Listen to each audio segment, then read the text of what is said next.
جی السلام علیکم وعلیکم السلام۔ حضرت، میں ایسے ادارے میں کام کرتا ہوں جہاں پہ ہندو بھی ہیں اور کرسچن بھی ہیں ساتھ میں ہوتے ہیں، تو کیا ان کو سلام کرنا جائز ہے؟ ایک سوال تو یہ ہو گیا۔ اچھا، دوسرا یہ ہوا کہ اکثر وہ لوگ اپنے گھر سے کچھ کھانا وغیرہ لاتے ہیں، تو کیا ان کا کھانا کھانا جائز ہے کہ نہیں؟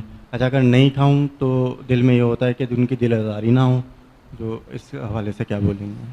اصل میں ان کی تو دل آزاری ہوگی، مگر جس کام میں ہمارے آقا کے دل آزاری ہو تو ہم کس کو ترجیح دیں گے؟ ایک بات باضابطہ حدیث شریف میں موجود ہے، امام عقیلی نے اس کو بیان کیا۔ کچھ ایک جملہ اس کا بخاری شریف میں، ایک ابن ماجہ شریف میں، وہ یہ ہے کہ بد مذہبوں کے فلا ولا تشاربہم، ان کے ساتھ پانی مت پیو، ولا تواکلہم ان کے ساتھ کھانا مت کھا، ولا تناکحہم ان سے نکاح مت کرو، ولا تصلوا معہم ان کے ساتھ نماز مت پڑھو، ولا تصلوا علیہم وہ مریں ان پر نماز مت پڑھو۔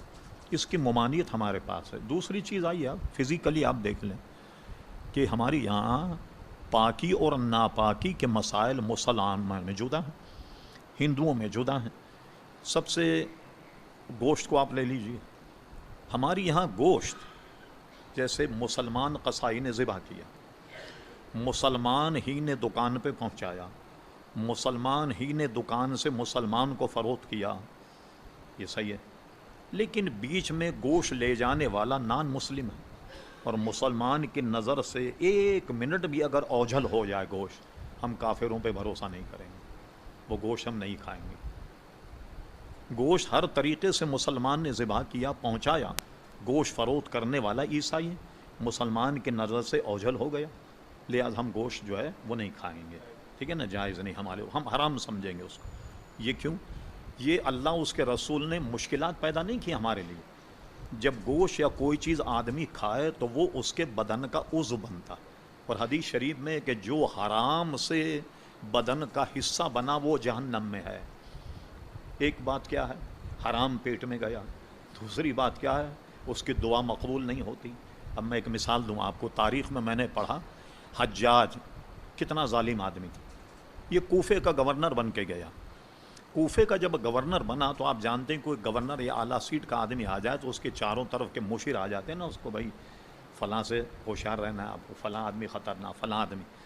تو حجاج کو اس کے صاحبین جو تھے، مصاحبین، انہوں نے اس کو بریفنگ دی، یہاں ایک صوفیاء کی ایسی جماعت ہے، اب اس سے ہوشیار رہنا، اس سے مت چھیڑنا آپ، اس لیے کہ وہ کسی کے خلاف دعا کر دے تو یا تو وہ گورنر مر جاتا یا دوسرے دن اس کا ٹرانسفر ہو جاتا۔ اس نے کہا اچھا ہو۔ اس نے کیا کیا، وہ سارے صوفیوں کو بلائے، اور بلانے کے بعد ان کی دعوت کی، اور دعوت کرنے کے بعد ان کو روانہ کر دیا۔ اپنے مصاحبین سے کہا اب میں ان کی بد دعا سے بچ گیا، میں نے ان کے پیٹ میں حرام داخل کر دیا، اب یہ دیتے رہے میرے لیے بد دعا، اللہ قبول ہی نہیں فرمائے۔ ایک بات، دوسری کیا ہے، پاکی ناپاکی کے مسائل الگ۔ ہمارے یہاں یہ آپ جیسے ہم بیٹھے، اس ہاتھ کا ایک پورا بھی اگر ہم کسی پانی میں ڈال دیں، یہ پانی مستعمل ہو گیا، اس کا نہ پینا جائز ہے، نہ سالن میں ڈالنا جائز ہے، نہ کھانا جائز ہے، یہ نہیں پی سکتے ہیں، یہ پانی ایک طرح سے ناپاک ہو گیا۔ اب کیا اس کو پھینک دیا جائے؟ تو اس کا طریقہ ہمارے فقہا نے یہ لکھا کہ جیسے مثال اس کی دوں میں تاکہ بات ذہن میں رہ جائے، ہم نے گرم پانی کیا، پانی گرم کرنے کے بعد کسی نے یہ دیکھ لیا کہ یہ پانی اب غسل کے لائق ہے یا نہیں، اب تو نلکوں نے بہت سے مسائل حل کر دیے کہ کتنا گرم ہے، آیا ہم اس کو، اب یہ پانی تو ناپاک ہو گیا، اب اس ناپاک پانی کو ضائع نہیں کیا جائے، اس پانی میں اوپر سے اتنا پانی ڈالا جائے کہ یہ اگر اوپر سے چھلک کر نکل جائے تو اب یہ بہتے ہوئے پانی کے حکم میں آنے سے یہ پانی پاک ہو گیا۔ تو عموماً یہ خواتین کو بھی مسائل معلوم ہونے چاہیے۔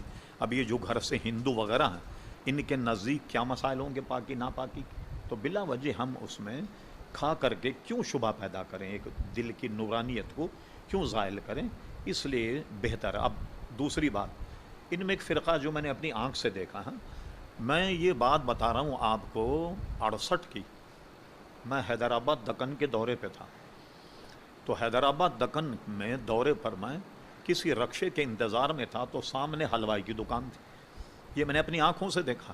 ایک گائے پیشاب کر رہی تھی تو حلوائی نے فوراً جا کر کے بالٹی لگا دی پیشاب, اور یہ بالٹی لے کر باضابط اس طریقے سے مٹھائی پر چھڑک رہا, مٹھائی پر چھڑک رہا ہے گائے کا پیشاب, کیوں ان کے نزدیک گو ماتا مقدس جانور ہے گائے. تو پوری مٹھائی پہ میں نے دیکھا وہ چھڑک رہا ہے, اور میں نے کہا یہ دیکھ اب یہ مسلمان سے مٹھائی کو کھا رہے ہوں گے, کیا حال ہوگا ان بیچارے کا. گائے کا منہ جو ہے وہ مٹھائی پہ لگا ہوا اور کھا رہے ہیں. تو چونکہ پاکی ناپاکی کے مسائل ہم میں اور ہندو اور غیر مذہب میں جو ہیں وہ مختلف ہیں, وہ اپنے لیے جو کچھ بھی کریں, مگر احوط یہ ہے, احتیاط یہ ہے, اس سے ہم کو پرہیز کرنا چاہیے. اور سلام کا جہاں تک تعلق ہے تو سلام ان کو نہ کیا جائے, کوئی فتنے کا خوف ہو, جیسے آپ کا باس عیسائی ہو, یہودی ہو, ہندو ہو, سلام نہ کریں تو نوکری سے نکال دے گا وغیرہ وغیرہ, تو فرشتوں کا تصور کر کے سلام کیا جائے, اس کو سلام نہیں. اور وہ اگر سلام کرے اس کا جواب دیں حداک اللہ, اللہ آپ کو ہدایت دے.